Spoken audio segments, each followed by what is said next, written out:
విని సో రాజాబాబు ఇవాళ ఎన్కౌంటర్ జరిగిన దగ్గర నుంచి అక్కడే ఉన్నారు కాబట్టి ఆ వాతావరణము సమాచారం అంతా చూసిన తర్వాత ఎలా జరిగింది ఎన్కౌంటర్ అనేది ఒకటి, తర్వాత తప్పించుకున్న ఐదుగురు ఎవరు అనే దాని మీద ఏమన్నా ఒక అంచనాకు వచ్చారా పోలీసులు కానీ, ఇంటెలిజెన్స్ కానీ, ఆక్టోపస్ బలగాలు కానీ?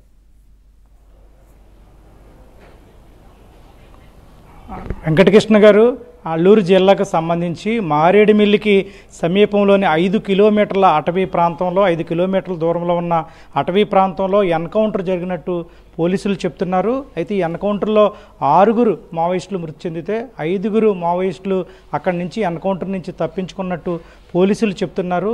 ఈ 5 మావోయిస్టుల కోసం కూడా ప్రస్తుతం పోలీసులు కూంబింగ్ జరుగుతుంది. అంటే ఈరోజు ఉదయం పోలీసులు చెప్పిన దాని ప్రకారం చూస్తే ఈరోజు ఉదయం 6:30-7:30 గంటల మధ్యలో ఎన్కౌంటర్ జరిగింది. ఎన్కౌంటర్ జరిగిన సమయంలో 5 మావోయిస్టులు తప్పించుకున్నారు. వాళ్ళ కోసం పోలీసులు కూంబింగ్ జరుపుతున్నట్టు కూడా పోలీసులు చెప్తున్నారు.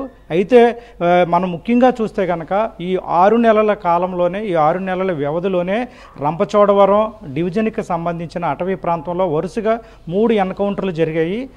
ఇక్కడ జూన్ నెల 18వ తారీఖున మారేడుమిల్లి అటవీ ప్రాంతంలోనే ఒక ఎన్కౌంటర్ జరిగింది. ఆ ఎన్కౌంటర్లో కేంద్ర కమిటీ సభ్యులైన ఉదయ్తో పాటు ఏపీ జోనల్ కమిటీ సభ్యురాలు అరుణ కూడా మృతి చెందారు. అంటే జూన్ నెలలో ఎన్కౌంటర్ జరిగింది, వాళ్ళిద్దరూ మృతి చెందడం జరిగింది. ప్రస్తుతం మళ్ళీ మారేడుమిల్లిలోనే ఇప్పుడు ఈరోజు జరిగిన ఎన్కౌంటర్ కూడా మారేడుమిల్లి అటవీ ప్రాంతంలోనే జరిగింది.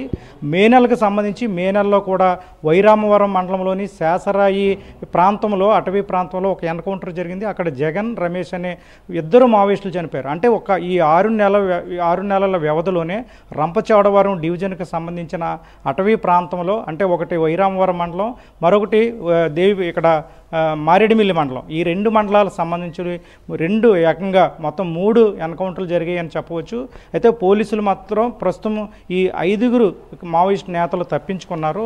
వీళ్ళలో కీలక నేతలు ఎవరైనా ఉన్నారని ఈరోజు మనం ఎస్పీతో మాట్లాడినప్పుడు, ఇక్కడ అల్లూరు జిల్లా ఎస్పీ అజిత్ బర్దర్ ఉన్నారు, ఆయనతో మాట్లాడినప్పుడు కీలక నేతలు ఉన్నారా లేదా అనేది గుర్తించలేదు. ప్రస్తుతం 5 నేతలు తప్పించుకున్నారు కాబట్టి వాళ్ళ కోసం విస్తృతంగా కూంబింగ్ జరుగుతుంది అని ఎస్పీ అజిత్ బర్దార్ చెప్పడం జరిగింది. అంటే ఇక్కడ ప్రస్తుతం ఛత్తీస్గఢ్లో ఆపరేషన్ ఖగార్ పరిణామాల నేపథ్యంలో అక్కడి నుంచి మావోయిస్టులు ఇక్కడ షెల్టర్ జోన్గా ఉంటుంది కాబట్టి అల్లూరు జిల్లా రంపచోడవరం డివిజన్కి సంబంధించిన అటవీ ప్రాంతంలో ఇది మావోయిస్టులు తలదాచుకోవడానికి ఒక షెల్టర్ జోన్గా ఉంటుంది కాబట్టి అక్కడ పరిణామాల నేపథ్యంలో అక్కడి నుంచి మావోయిస్టులు ఇక్కడికి వచ్చి ఇక్కడ ఉండి ఇక్కడి నుంచి కార్యకలాపాలు జరిపే విధంగా కూడా ఇక్కడ పక్క ప్రణాళిక ప్రకారంగా వాళ్ళు వచ్చారు. అయితే ఇంటెలిజెన్స్ నిఘా వర్గాల నుంచి తమకు పక్కా సమాచారం ఉంది.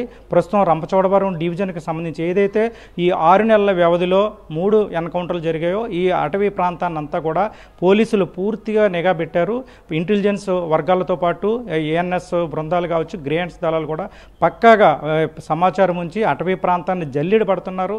ఈ నేపథ్యంలోనే ప్రస్తుతం ఈ రోజు జరిగిన ఎన్కౌంటర్కి సంబంధించి కేంద్ర మావోయిస్టు కీలక నేత హిడ్మాతో పాటు మరో 5 మావోయిస్టులు కూడా ఎన్కౌంటర్ జరగడానికి పోలీసులు పక్క సమాచారం ఉండడం, ఈరోజు పక్కాగా పోలీసులు అంతా కూడా గ్రేన్స్ దళాలు అటవీ ప్రాంతానికి చేరుకోవడం, ఎన్కౌంటర్ జరిగిన పరిస్థితి అయితే నెలకొంది. ప్రస్తుతం ఈ 5 మావోయిస్టులు ఎవరైతే తప్పించుకున్నారో వాళ్ళలో కీలక నేతలు కూడా ఉండే అవకాశం ఉందనేది కూడా ఎస్పీ చెప్తున్నారు. వెంకటకృష్ణ గారు, రైట్. ప్రవీణ్, ఇక్కడ ఒక్కసారి మనం చూస్తే గడిచిన కొద్ది రోజులుగా ఈ లొంగుబాట్లు ఇవన్నీ బాగా జరుగుతూ ఉన్నాయి. మహారాష్ట్ర సీఎం దగ్గర కొంతమంది లొంగిపోయారు, ఛత్తీస్గఢ్ ప్రభుత్వం దగ్గర కొంతమంది లొంగిపోయారు.